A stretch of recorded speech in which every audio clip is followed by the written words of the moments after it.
이제부터 본강연을 진행하도록 하겠습니다. 오늘 본강연을 진행해 주실 정진영 대표님은 한국생명공학연구원 책임연구원 및 과학기술연구원 대학교 교수를 역임하고 계시며 나노물질 미세플라스틱 분야의 연구를 수행하시어 2021년에는 나노코리아 연구혁신상을 수상하였습니다. 오늘 강연에서는 우리 몸에서 장이 어떤 역할을 하고 있는지 알아보고 건강한 장을 위하여 어떤 연구들이 진행되고 있는지를 강연을 통해서 들어보도록 하겠습니다. 박수로 맞이해 주세요. 네, 감사합니다. 네, 방금 소개받은 한국생명공학연구원의 정진영입니다. 소개를 너무 멋지게 해주셔가지고 감사드리고 사실 제가 아까 말씀하셨다시피 제가 주로 연구를 하는 분야는 미세플라스틱입니다. 그래서 사실 미세플라스틱 관련 강연을 지금까지 거의 한 수십 차례를 이제 해와서 저희 생명공학연구원 유튜브에도 있고 이제 그냥 생명공학연구원 뭐 정진영 미세플라스틱 검색해 보시면 관련 강의들이 되게 많이 있거든요. 근데 오늘은 제가 미세플라스틱을 하면서 어쩌다가 연구가 확장된 오늘 거의 새로운 처음 발표하는 이야기인데 어쩌다가 미세플라스틱 하는 사람이 장을 연구를 하게 됐는지 오늘 장 이야기에 대해서 이제 말씀을 드릴 거고요.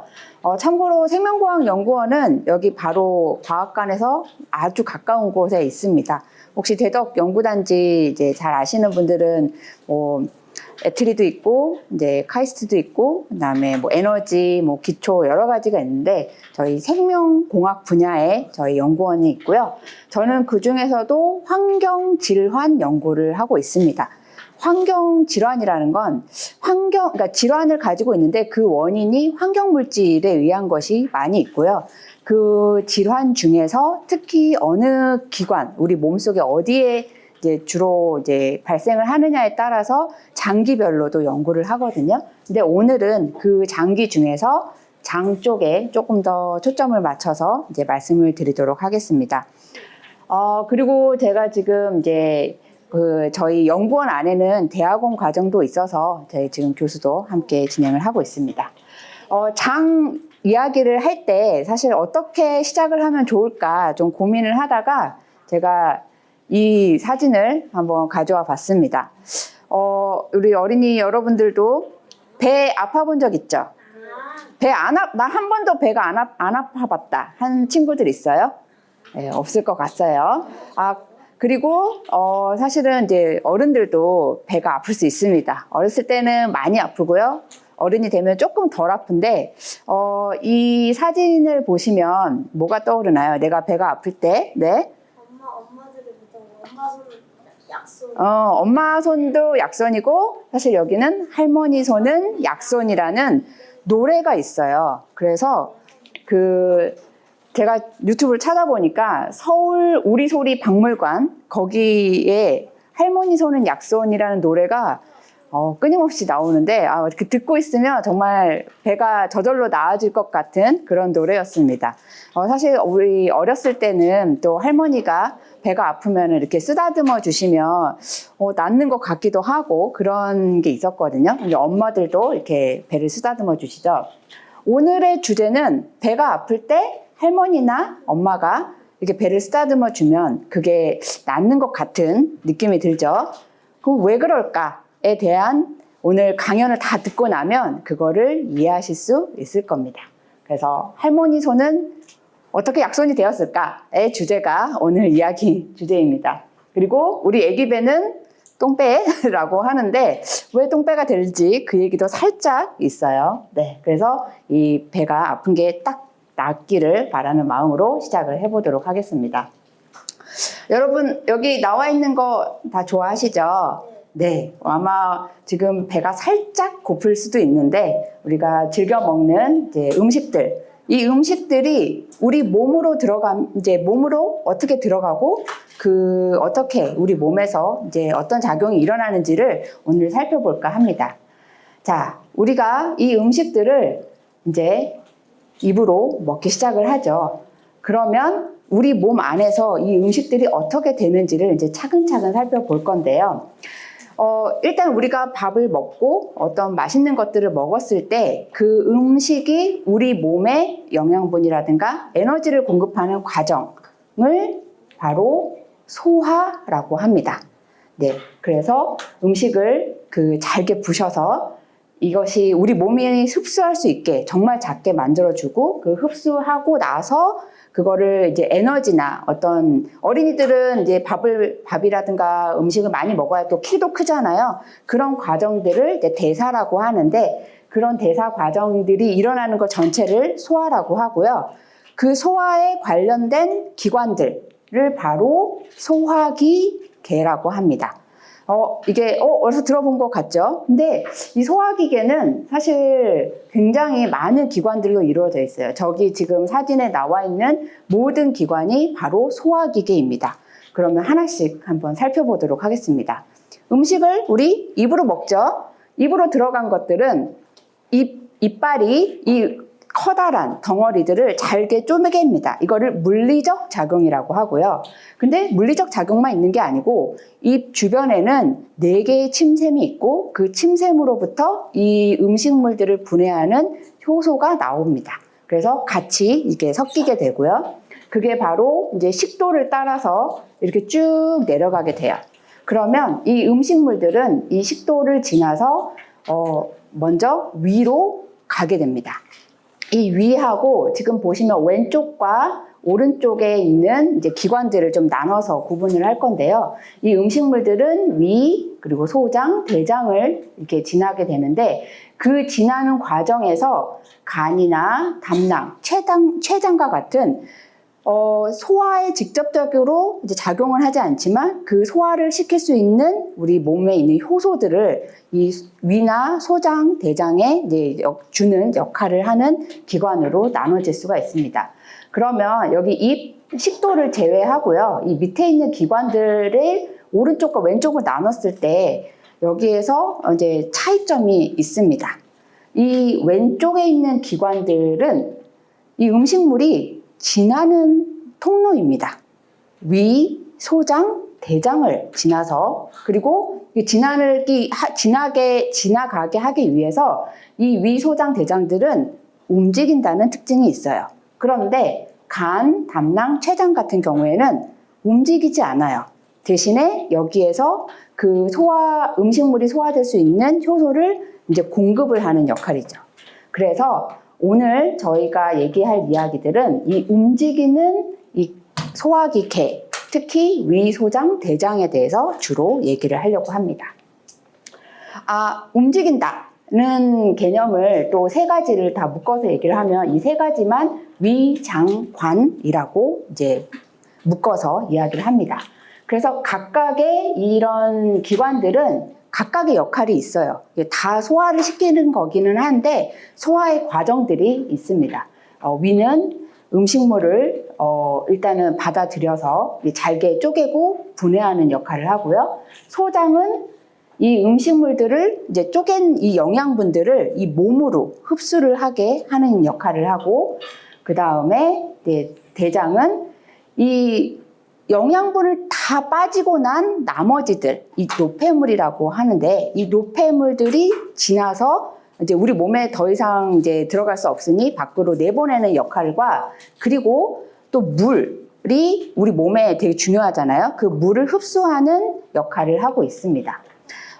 그래서 이게 3가지가 각각의 중요한 기능을 하고 있는데 그 기능에 대해서 차근차근 알아보도록 하겠습니다. 먼저 음식물이 이제 식도를 지나서 우리 위로 가잖아요. 그런데 위도 사실은 굉장히 세분화되어 있어서 위저부라든가 위체부, 그러니까 몸, 이 위의 몸이 가장 큰 부분을 차지하고 있고 전전부, 위문부로 나눠질 수가 있습니다. 위는 우리 입에서 음식물이 들어갔을 때 잠시 보관을 하는데 여기 보면 소화액이라고 하죠. 우리가 사실 이걸 많이 들어봤어요. 위에 있는 소화액은 뭘까요? 위액. 그렇죠. 위산. 산성액이라는 말인데 산성, 얼마나 강한 산성일까요? H2는 맞는데 H2가 얼마나 많느냐에 따라서 pH로 단위를 나눌 수가 있죠. pH가 1에서 2 정도. 아유, 정확합니다. 참고로 pH는 1에서 14까지 있는데 우리가 중성이라고 하는 거는 pH 7을 얘기를 하고요. 그것보다 숫자가 낮으면 산성이 굉장히 강한 이제 강산을 말을 하는 거고 숫자가 클수록 염기에 가까운 상태를 이야기를 합니다. 그런데 위는 아주 강한 산성 1에서 2 정말 그러니까 모든 걸 다 녹일 수 있는 그런 강한 산성 용액이고 이것이 음식물들을 이제 입에서 물리적으로 쪼개진 거를 화학적으로 쪼개는 역할을 합니다. 그런데 이 위는 사실 화학적인 작용만 있는 건 아니고요. 여기 보시면 이 위를 겉에 감싸고 있는 것을 바로 위벽이라고 하는데요. 이 위벽은 우리 몸에서 가장 두꺼운 내장기관이라고 합니다. 왜 그럴까요? 이 산성이 강한 이 위산이 이 몸에 있는데 이게 밖으로 나오면 큰일 나겠죠. 그거를 잘 보호도 하고 이 안에서 이게 그 화학적 작용뿐만 아니라 물리적인 작용도 잘 일어날 수 있도록 여기 보시면 뭐 장막, 그다음에 점막이 있는데 이 가운데에는 아주 두꺼운 근육층이 있습니다. 이 위벽을 이루고 있는 것 중에 이 근육이 굉장히 중요한 역할을 하는데요. 이 위가 산성만 있는 게 아니고 물리적인 힘을 가하려면 움직여야 됩니다. 이렇게 잘 이렇게 섞어주기도 해야 되고요. 이렇게 반응이 잘 일어날 수 있도록 물리적으로 움직여야 되는데 이 위벽에 있는 이 근육들이 음식물들이 잘 섞일 수 있도록 특히 근육이 세로 근육과 원형 근육 이렇게 두 가지가 있는데 이것이 수축과 이완 작용을 통해서 음식물들을 식도에서 소장으로 이동시키는 역할도 할 뿐만 아니라 이것들이 잘 섞일 수 있도록 근육, 연동 운동을 시켜주는 것이죠. 그래서 우리가 밥을 먹으면요, 가장 먼저 위가 일을 합니다. 위가 열심히 일을 해서 이게 소장으로 보내줘야 이제 소화가 잘 된다라고 할 수가 있는 거예요. 그리고 그 다음에 이제 위를 지난 이 음식물들은 어디로 간다 그랬죠? 소장. 장인데 작은 장이라는 뜻으로 small intestine. 그래서 소장으로 갑니다. 근데 크기는 작은데 길이는 어마어마하게 깁니다. 6에서 7m. 우리 몸에 6에서 7m나 되는 이 튜브가 몸 안에 있다고 생각을 하시면 돼요. 이건 물론 어른에 해당이 되고 어린이들은 아직은 작지만 이제 크면 소장도 점점 길어지겠죠. 근데 이런 소장은 이 위에서 들어간 음식물들이 소장에서만 나오는 장액 그리고 간에서 나오는 쓸개즙 이자라는 기관에서 나오는 이자액 등 그러니까 우리 음식물이 뭘로 이루어져 있죠? 단백질도 있고 지방도 있고 탄수화물도 있고 그리고 우리 몸에서는 분해할 수 없는 섬유질도 있죠. 그런 것들이 어쨌든 이러한 다양한 효소에 의해서 분해가 되는데 이러한 분해액이 나와서 이 소장에서 그 위를 지나온 음식물들이 섞이고 분해가 되고 그리고 제일 중요한 거는 이러한 이제 모세혈관, 이 융터를 통해서 영양분이 우리 몸으로 흡수가 되게 됩니다. 그러니까 다른 기관들은 흡수하는 기관이 없고요. 이 소장에서 거의 모든 영양분들, 그러니까 음식물에서 나오는 영양분들이 흡수가 된다라고 이해를 하시면 돼요. 근데 이 소장은 크게 세 가지로 구분이 되는데요.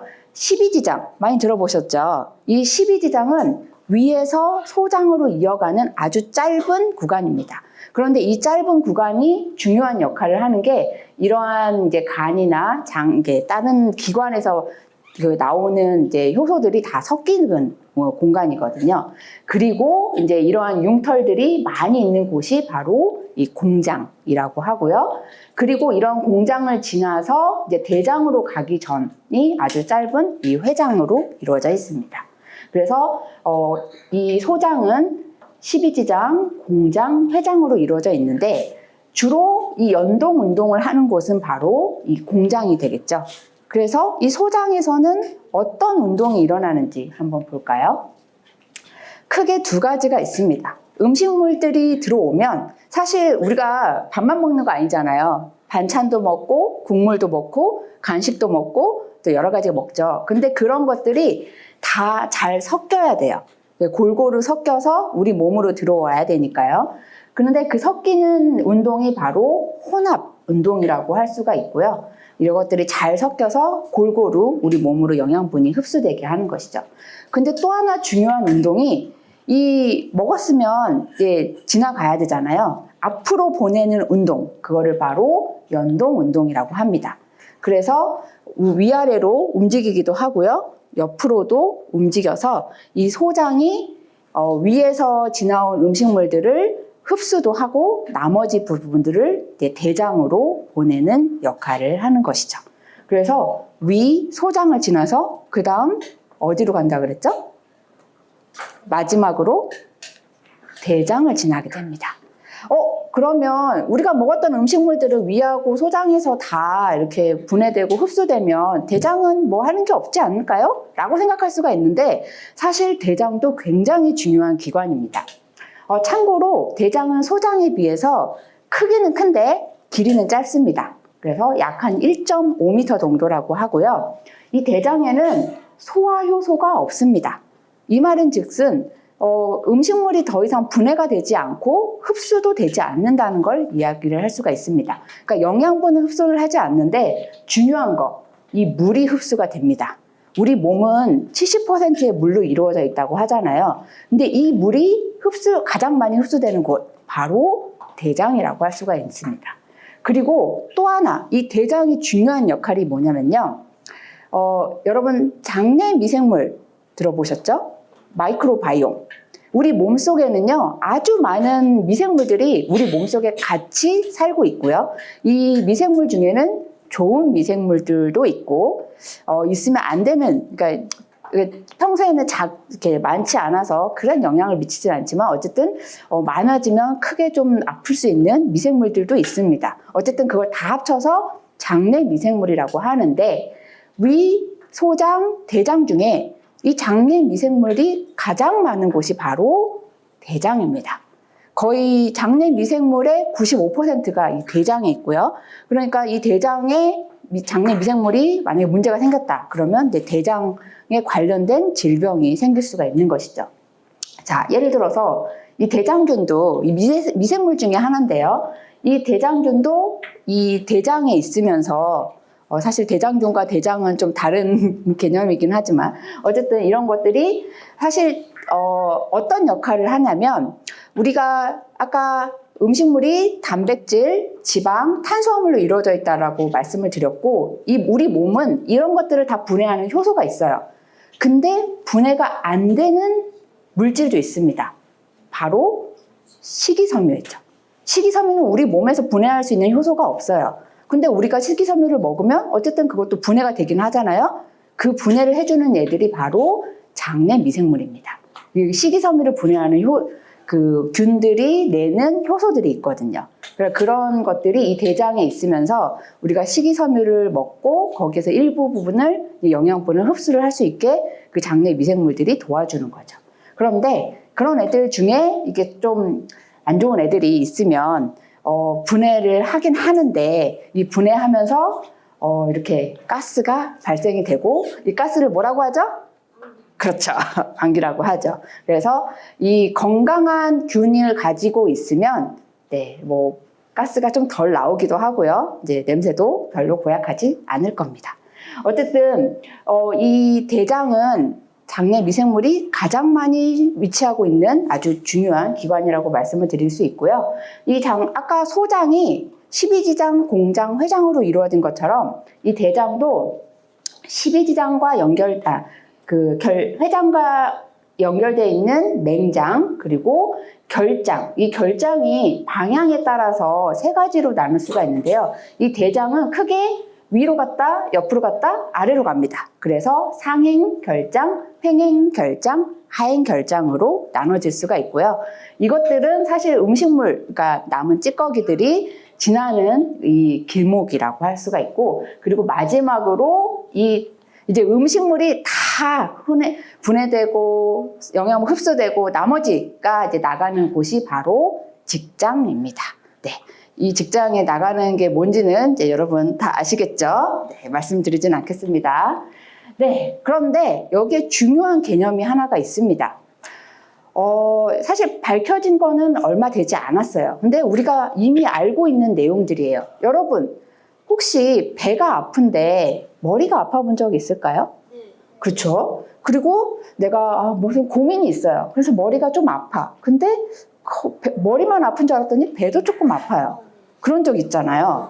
바로 이 장과 뇌가 연결되어 있다는 이제 사실이 밝혀지기 시작을 한 거예요. 이 장은 원래 장 자체 근육이 움직이는 신경계가 있습니다. 그걸 바로 장신경계라고 하고요. 그런데 우리 뇌는 아주 중요한 역할을 하죠. 다양한 역할 중을 하는 것 중에 중추신경계라는 부분들이 있어서 굉장히 우리 몸을 전체를 다 이제 조절하는 역할을 하는데, 이 중추신경계와 이 장신경계는 원래 따로 분리가 되어 있는데 이것들을 연결하는 이 미주신경이 존재한다는 것을 이제 밝히기 시작을 한 거죠. 그래서 배가 아프면 머리도 아프고 머리가 아프면 배도 아플 수 있다는 게 이제 조금씩 알려지기 시작을 한 거예요. 대표적으로 22년에 이제 파스테르 들어보셨죠? 파스테르는 미생물 학자입니다. 그래서 특히 파스테르 연구소는 이 미생물에 대해서 주로 연구를 많이 하는데, 그 중에서도 요즘에는 장내 미생물, 우리 몸속에 있는 미생물들에 아주 연구를 많이 하고 있고요. 최근에 이렇게 우리가 먹는 음식들, 이 음식들이 이 장내 미생물에 어떤 영향을 미치고 이 장내 미생물이 또 이 뇌에 어떻게 서로 상호작용을 하는지에 대해서 연구 발표도 했고요. 그래서 좋은 음식을 먹으면 이제 건강해지고, 이제 나쁜 음식을 먹으면 몸이 안 좋아지는 거를, 원래 그럴 것 같지만 실제 그렇다는 거를 이제 밝혀내기도 했습니다. 그리고 또 하나, 우리가 뇌 질환이라고 알려져 있는 질환들이 있잖아요. 뭐 치매라든가 파킨슨, 이것들의 원인이 되는 물질이 있어요. 그게 단백질일 수도 있고, 또 여러 가지 이제 다른 이제 딱딱한 물질일 수, 이제 베타 아밀로이드 같은 물질일 수가 있는데, 이 물질 중에 하나가 장에서 뇌로 이동된 거를 밝힌 연구 결과도 나왔습니다. 장인, 왜 이게 뇌 질환인데 왜 장에서 뇌로 갔을까? 이것이 바로 이 장과 뇌가 연결되어 있다. 그래서 장뇌축이라고 하는 개념이 이제 점점 확실하구나라고 알게 된 계기가 되는 것이죠. 이렇게 지금 우리가 소장, 대장, 뇌, 여러 가지 이야기를 했잖아요. 근데 제가 속한 그 곳이 어디라 그랬죠? 환경질환이라 그랬죠? 그러면 이 소화기계에 관련된 질환이 뭐가 있는지 한번 살펴볼까요? 아주 간단하게는 소화가 안 된다든가, 조금 더 안 좋으면 이제 궤양이 일어난다든가. 근데 일반적으로는 변비, 설사 이렇게 흔하게 일어날 수가 있고요. 그리고 이제 몸에 염증, 특히 장에 염증이 생기면 그거를 장염이라고 하죠. 이것이 심해지면 이제 크론병, 정말 그 염증이 정말 심해지는 그런 크론병이 생길 수도 있고, 여기에 이제 과민성 대장 증후군이라는 조금 생소하실 수 있는데, 이 여러 가지 질환 중에서 저는 조금 더 이 두 가지의 질환에 대해서 좀 집중을 하려고 합니다. 변비, 설사, 과민성 대장 증후군, 이게 어떤 질환일까? 이거를 통틀어서 바로 기능성 위장장애라고 합니다. 기능이라는 건 어떤 역할을 하는 건데 그 역할을 잘 못한다는 거고요. 그 위장이 역할을 잘 못하는 장애를 바로 기능성 위장장애라고 하는데, 이 기능 중에서 이 위장은 특히 운동성을 가지고 있는 이제 중요한 기관이라고 했죠. 이 기관이 운동을 잘 못해서 생기는 질환을 바로 기능성 위장장애라고 하고요. 사실 여러분 다 겪어봤습니다. 이 기능성 위장 장애 종류는 바로 변비, 설사, 소화불량, 그리고 이것이 조금 더 심화되면 과민성 대장 증후군이 나타나게 됩니다. 이 과민성 대장 증후군이라는 건요, 사실 예를 들어서 우리가 배가 아파요, 너무 많이 아파요, 자주 아파요. 그래서 병원에 갔는데 검사를 여러 가지 했어요. 근데 특별히 이상이 있는 거는 못 발견을 했다라는 점에서 기질이 없는데도 계속 반복되는 장 질환을 바로 과민성 대장 증후군이라고 하는데요. 이 과민성 대장 증후군 같은 경우에는 발병률은 높지는 않지만 사실 여러분 생각해 보세요. 아침에 학교 갈 때, 그리고 회사를 갈 때 매일 배가 아프다. 그러면 학교 가기가 힘들겠죠. 그거를 아주 반복적으로, 최소 3개월 이상 반복이 됐을 때 이런 과민성 대장 증후군이라고 얘기를 하는데, 2022년 기준으로 했을 때 사실 거의 다 모든 사람들이 이제 앓겠지만, 이제 특히 기능성 위장 장애라고 이제 판명을 내린 유병률, 그러니까 얼마나 많이 아프냐를 따져봤더니 약 인구의 40%라고 합니다. 사실 모두 다 겪어봤겠죠. 그 중에서 가장 높은 비율을 차지하는 게 바로 변비고요. 그 다음에 설사, 소화불량, 과민성 대장 증후군으로 나타날 수가 있습니다. 그래서 이런 기능성 장애, 위장 장애가 왜 일어나고 어떻게 우리가 이거를 이해할 수 있는지를 오늘 이제 말씀을 드리려고 해요. 자, 그러면 이게 왜 일어날까요? 그 원인을 찾아봐야겠죠? 그래서 그 원인을 한번 몇 가지로 구분해 볼 수가 있습니다.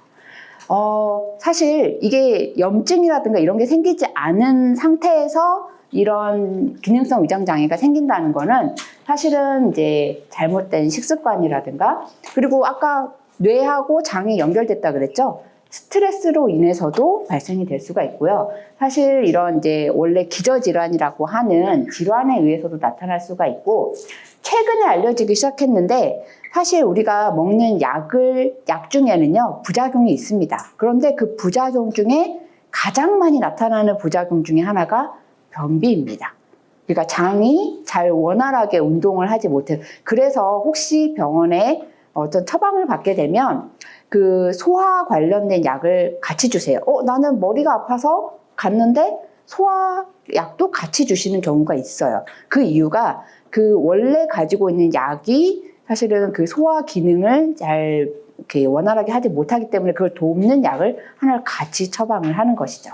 그리고 운동 부족. 사실 소화가 안 될 때는요, 움직이는 게 좀 도움이 되기도 합니다. 그리고요, 사실 이거 외에도 아직 많이 밝혀지진 않았지만 이제 제가 연구하고 있는 분야 중에 하나, 환경오염. 갑자기 환경오염과 이 기능성 위장 장애가 어떤 관련이 있는지 이제 지금 이제 조금 얘기를 할 거고요. 그리고 이제 장내 미생물 굉장히 중요하다고 말씀을 드렸죠. 이 장내 미생물들이 불균형이 일어나게 되면 이제 원래 가지고 있던 이제 미생물의 변화 때문에 아플 수도 있다는 것을 이제 알게 됐습니다. 자, 원인은 이제 알았어요. 그러면 이게 어떤 원인 때문인지 알아야 되잖아요. 그 원인을 찾는 방법이 바로 진단검사법입니다. 아마 어른분들은 이거 다 한 번은, 그러니까 이게 이게 되게 종류는 많은데요. 가장 대표적인 게 바로 내시경이죠. 한 번은 해보셨을 거예요. 이 내시경은 사실 기능성 위장 장애를 이거 맞아요, 아니요 이렇게 얘기하기 위해서 하는 건 아니고요. 어쨌든 이게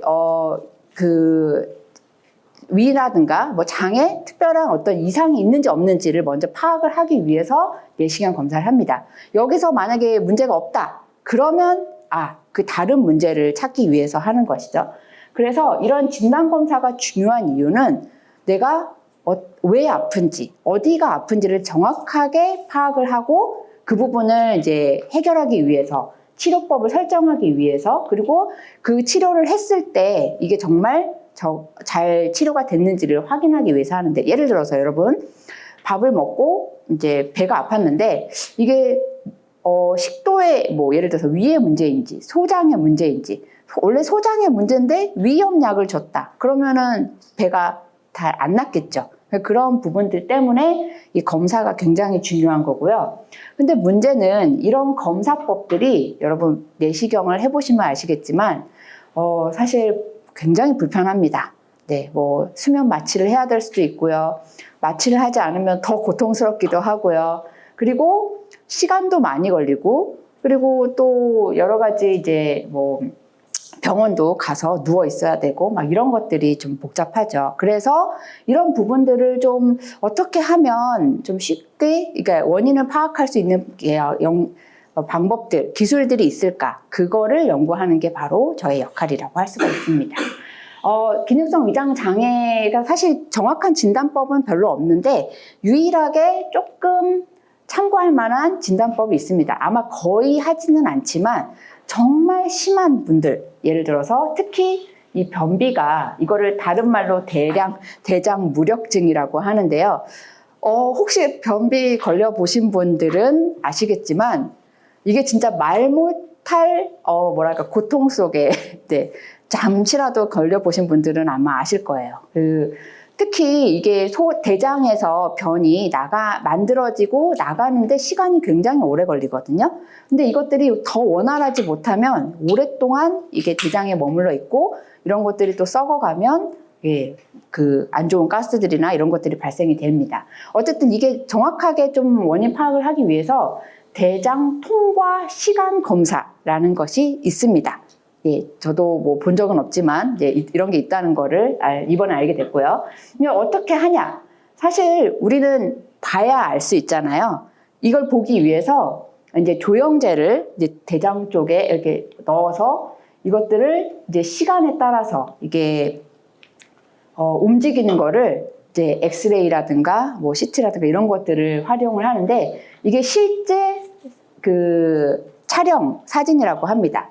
여기 보시면 위에하고 아래하고 다른 사람인데요.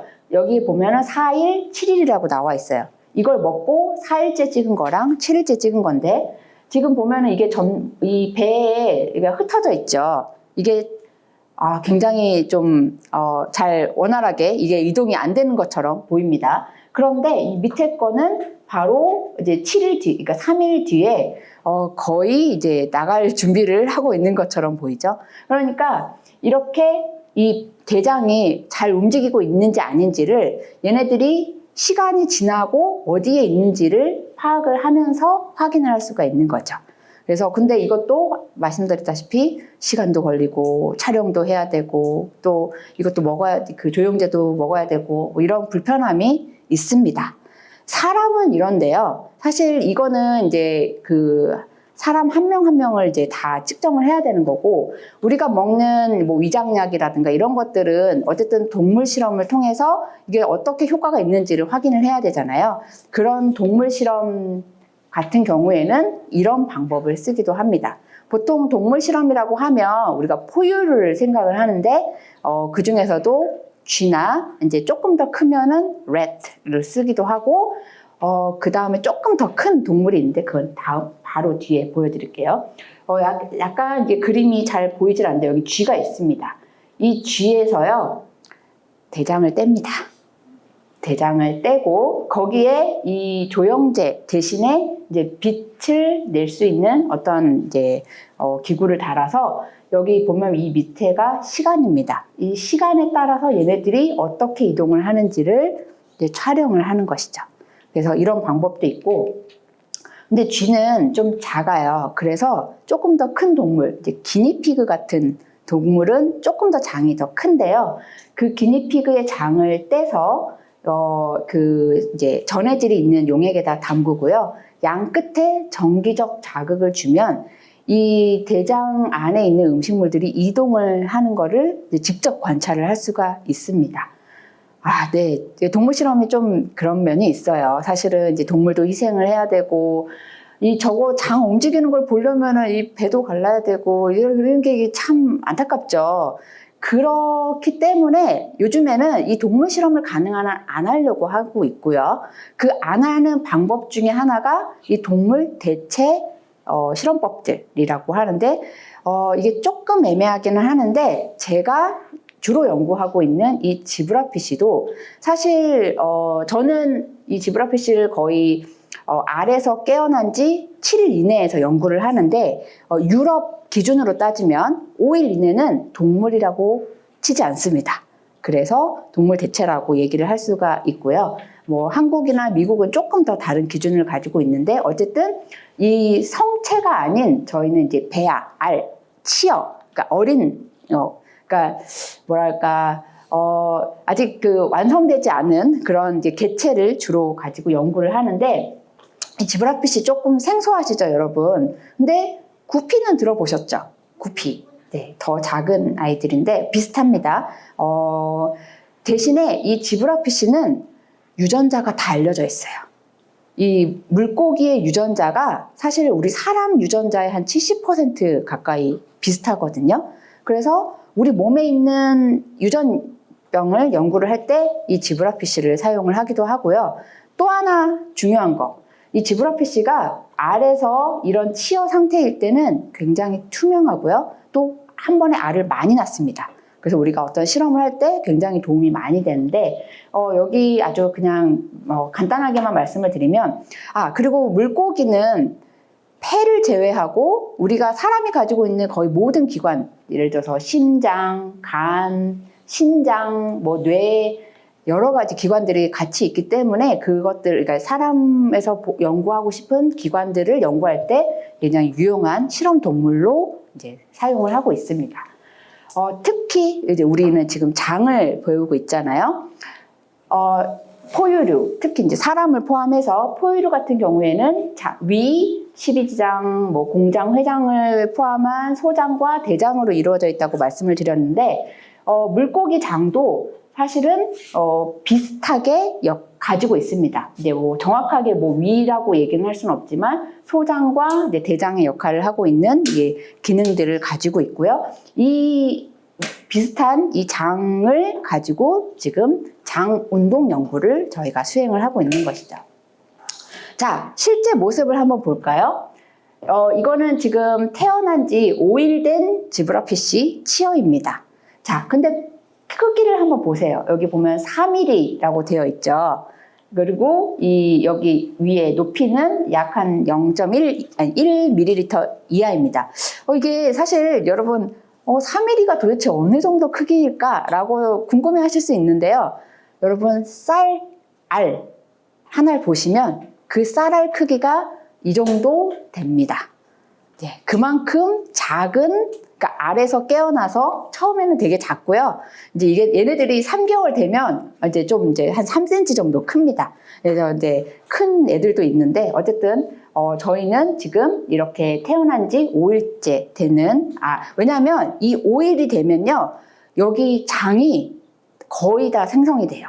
실제 움직이기도 하고요. 그래서 태어난 지 5일째 되는 개체를 가지고 연구를 하는데 되게 작죠. 그래서 제가 큰 걸 좀 보여드리도록 하겠습니다. 네. 물고기를 좀 크게. 자, 이런 거 볼 때는 무조건 현미경을 통해서 봐야 되고요. 자, 이걸 보면은 어디가 눈인지 귀인지 이제 대충은 아시겠죠? 그런데 여기 아주 잘 보이진 않지만 여기 심장과 간도 있고요. 여기 위에는 뇌도 있습니다. 그런데 우리가 지금 뭘 공부하고 있죠? 바로 장을 보고 있죠. 이거는 사실은 사진이에요. 움직이지 않아요. 그런데 제가 움직이는 지브라피시의 장을 보여드리도록 하겠습니다. 네, 지금 이게 제가 이렇게 클릭을 네, 실제 움직이는 모습을 여러분들께 보여드릴 건데요. 지금 실시간으로 조금 이제 배속은 좀 하기는 했는데 지금 5일째 됐을 때 장이 잘 움직인다고 말씀을 드렸잖아요. 이 장이 지금 여기서부터 여기까지 전체 장, 홀장이라고 하는데 이 전체 장을 이제 보여드리고 있고요.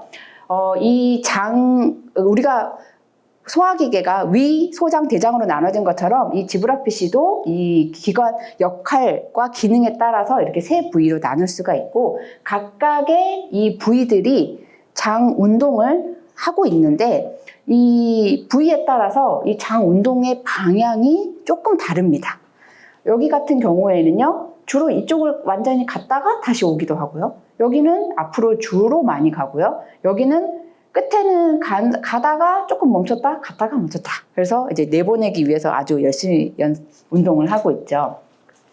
그런데 장이 움직이는 건 알았어요. 근데 제가 지금 뭘 한다 그랬죠? 장 운동을 분석을 해야 되잖아요. 이 분석을 하기 위해서 여러 가지 기술들이 여기에 적용이 됩니다. 그 대표적인 게 바로 시공간 패턴 분석입니다.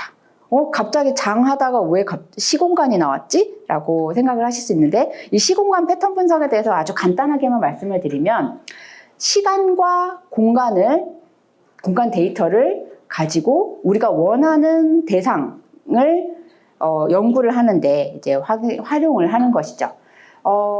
그래서 대표적으로 제가 지금 예시를 하나 가지고 왔는데요. 여기 우리나라 지도가 있습니다. 그리고 봄, 여름, 가을, 겨울 사진이 있어요. 그런데 여기 보면 여기 색깔 구분이 있죠. 파란색과 이제 빨간색으로 갈수록 이게 많다는 뜻인데요. 봄, 여름, 가을, 겨울에 똑같은 장소에서 찍은 사진인데 뭔가가 다르죠. 이게 사실 우리가 알고 있는, 우리가 매일 접하는 그 무언가에 대한 이 사진인데요. 여름, 가을에는 별로 없고 봄, 겨울에 주로 많은 게 무엇일까요? 여러분 다 아시는 겁니다. 네, 이거 나왔는데 답이 조금 더 크게 말씀해 주시겠어요? 정확합니다. 이거는 우리나라 지도는 똑같고요. 같은 공간에서 계절마다 미세먼지의 농도가 다른 거를 보여주는 것입니다. 그러니까 시간과 공간의 이제 데이터를 보여주는 것이죠. 이러한 시간과 공간 데이터를 합쳐서 시공간 데이터라고도 하고 시공간 지도라고도 하는데요. 이 시공간 데이터는 어떤 대상의 예측과 분석을 목적으로 하는데, 여기 보면은 이제 기상에서도 쓰이지만 사실 생물, 생태, 의학 굉장히 다양한 분야에서 쓰이고 있고, 자, 그러면 지브라피쉬 장의 시공간이 어떻게 활용이 되고 있는지 여기서 보여드리도록 하겠습니다. 이거는 2018년에 이미 연구가 된 결과인데요. 이 지브라피쉬 그러니까 전체 몸에서 아주 일부분의 그 영상을 시간에 따라서 캡처를 했는데, 이 시간에 따른 이 움직임을 분석을 해보니까 이 장 안의 움직임이 옆으로 점점 이동이 된다는 것을 확인을 할 수가 있었던 겁니다. 이것이 바로 이 같은 공간에서의 시간별 데이터를 가지고 확인을 하게 된 거죠. 그래서 여기 이제 C번을 보시면 크게 확대를 한 건데요. 밑에는 거리입니다. 이 장의 길이를 보여주는 것이고요. 위에는 이제 시간의 축을 보여준 것입니다. 자, 시간과 거리를 가지고 우리는 무엇을 알 수가 있죠? 바로 속도를 알 수가 있습니다.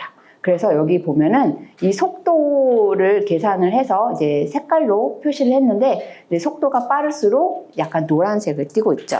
그러니까 이 장 안에서 얼마나 빨리 그리고 얼마나 천천히 움직이는지를 이 시공간 지도로 이제 확인할 수 있다는 것이고요. 지금 여기는 아주 굉장히 짧은, 장이 사실 길잖아요. 근데 굉장히 작은 영역에만 분석을 했는데, 저희는 지금 현재 전체 장의 운동을 분석을 하기 위해서 그 분석에 필요한 이 시공간 지도를 직접 만들고 있고요. 그러니까 그 만든다는 게 사실 요즘에는 프로그래밍이 필요합니다. 이게 생명공학이라고 이제 물고기만 실험하는 게 아니고요. 실제 어떤 프로그램을 만들기도 해야 되거든요. 필요에 따라서. 그래서 컨셉은 이렇습니다. 전체 장의 그 장과 관련된 부분 중에서 실제 장을 좀 이렇게 막대처럼 이제 길게 이제 일부러 만들어 놓고 그거에 그 시간과 공간에 이제 분석을 하는데, 이게 실제 만드는 영상을 보여드리도록 하겠습니다. 네, 이게 동영상인데요. 네. 자, 이게 실제 이미지를 가지고 여기 장을 이미지에서 땁니다. 그리고 영상을 따고 이걸 쫄때 펼쳐서 이게 지금 시간이거든요. 그래서 약 5분 정도 시간에 따라서 이 장이 움직이는 거를, 지금 여기 밑에가 움직이는 거고요. 그 움직이는 거를 닷으로 만들어서 이 전체를 지도화하는 것이죠. 이 지도를 보면 사실 여러분 네이버 예를 들어서 우리 지도를 보면 우리가 어디서부터 어디까지 가야 되는지 막 길을 찾아야 되잖아요. 저희도 이거를 보면은요, 이 지도에서 이 장이 어디로 가는지, 얼마나 빨리 가는지 이런 것들을 다 분석을 합니다. 어떻게 분석을 하냐면 크게 4가지로 나눠서 뭐 횟수라든가 속도, 거리, 간격 등을 이 지도를 가지고 분석을 하는 프로그램을 또 저희가 만들어서 지금 열심히 분석을 하고 있고, 이것이 바로 이 장의 연동 운동을 알 수 있게 되는 툴이 되는 것이죠. 그래서 전체 장을 이제 지도를 만들고 이 지도에서 각각의 인자들을 확인을 하고 이 인자들을 종합을 해서 장이 잘 움직이고 있구나, 아니구나, 이상이 있구나를 판단을 할 수 있게 되는 것입니다. 그런데 이거 장 운동 분석을 만들어서 이렇게 분석하는 거를 만들면 이걸 어디다 쓸까요? 라고 물어보실 수가 있는데, 이거를 간단하게 이제 활용을 하는 방법들을 말씀을 드리면요.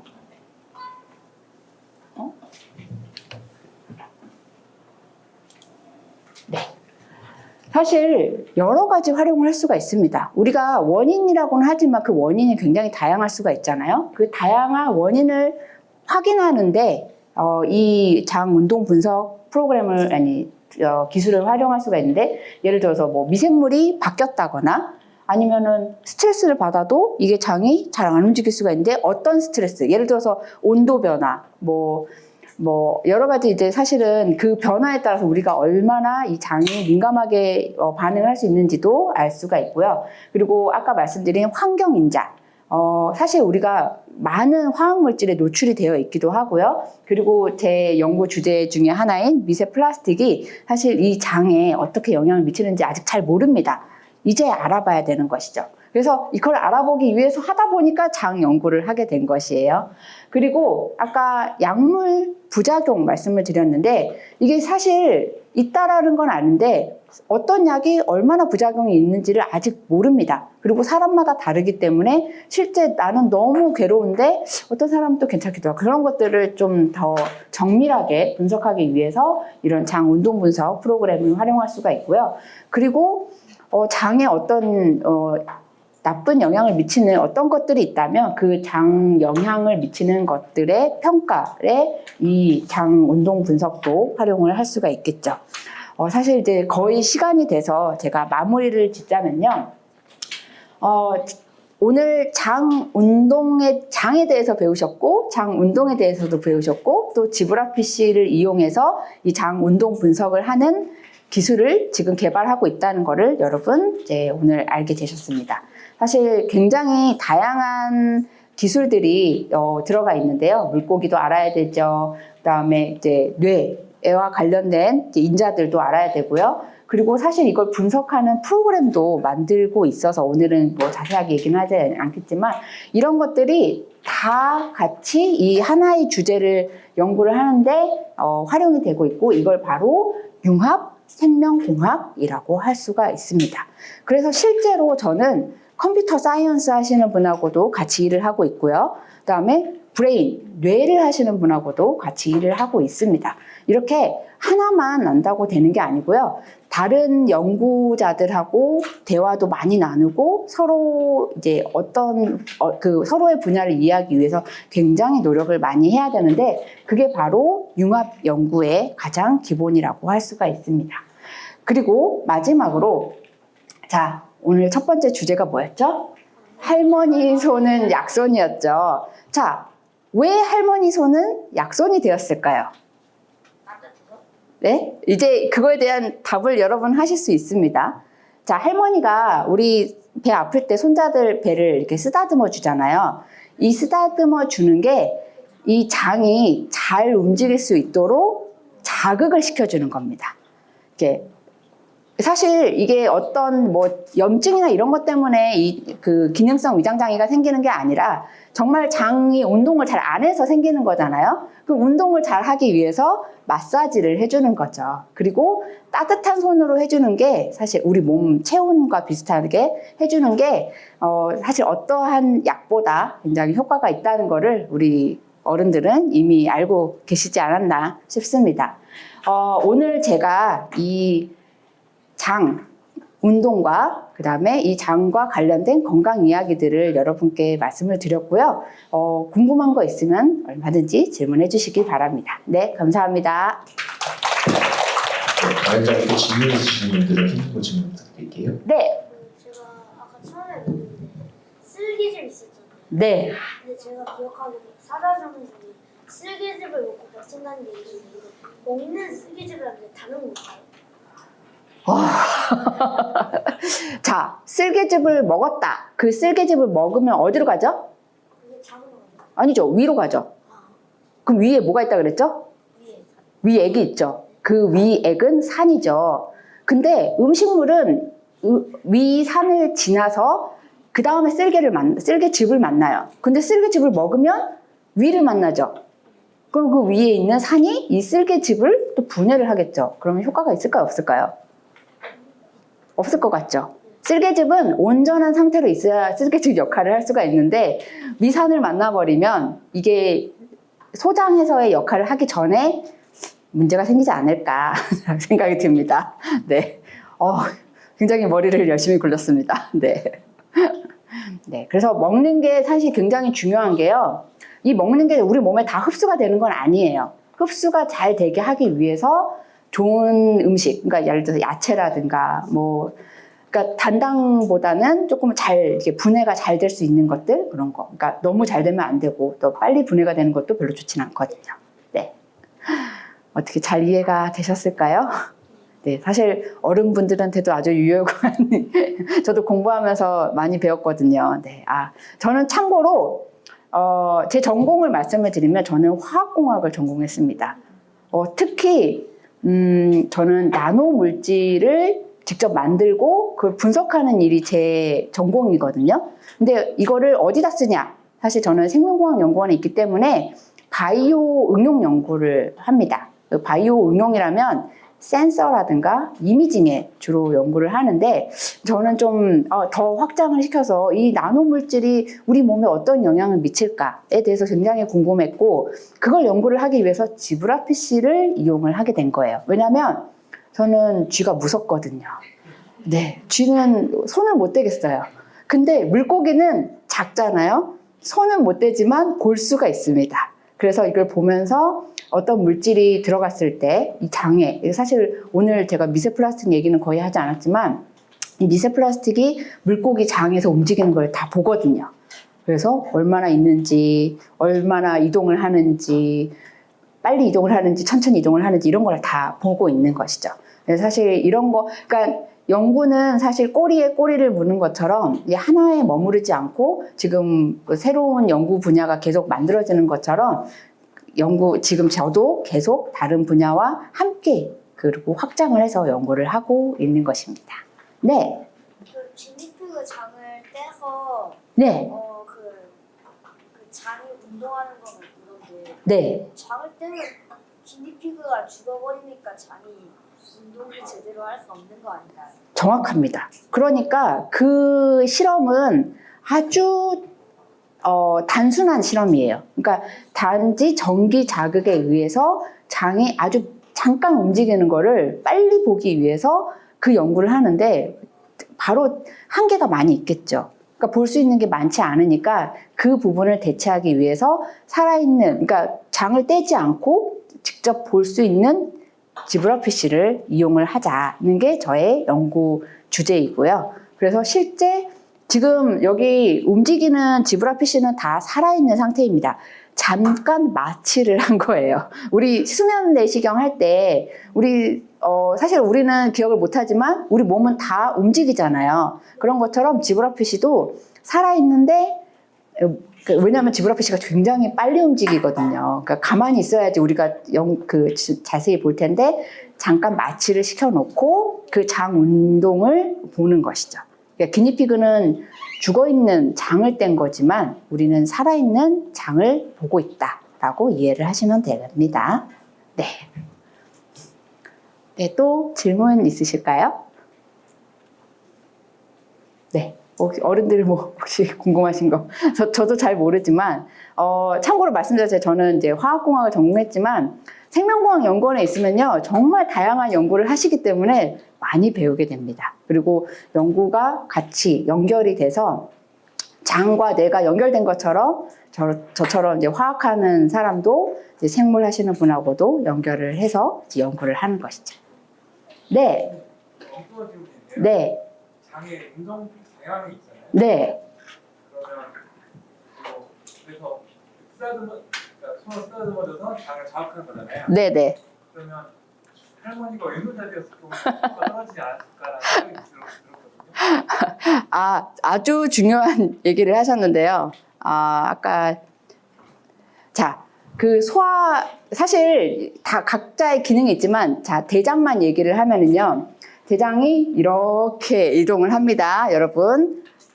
거꾸로 이동하는 사람 없어요. 자, 이렇게 쓰다듬어 줄 때 저 방향을 잘 기억을 해 주셨다가 왼손잡이는 잘 반대로 잘 하셔서 이렇게 잘 내려갈 수 있게 이제 방향을 잘 기억을 하시면 됩니다. 그래서 제가 다른 부분은 방향 표시 안 했는데 대장은 방향 표시를 해드린 거예요. 자, 위로 갔다, 옆으로 갔다, 아래로 가는 겁니다. 대장 위치 보셨죠? 네. 그래서 우리 장을 잘 쓰다듬어, 방향을 잘 쓰다듬어 주시길 바랍니다. 네.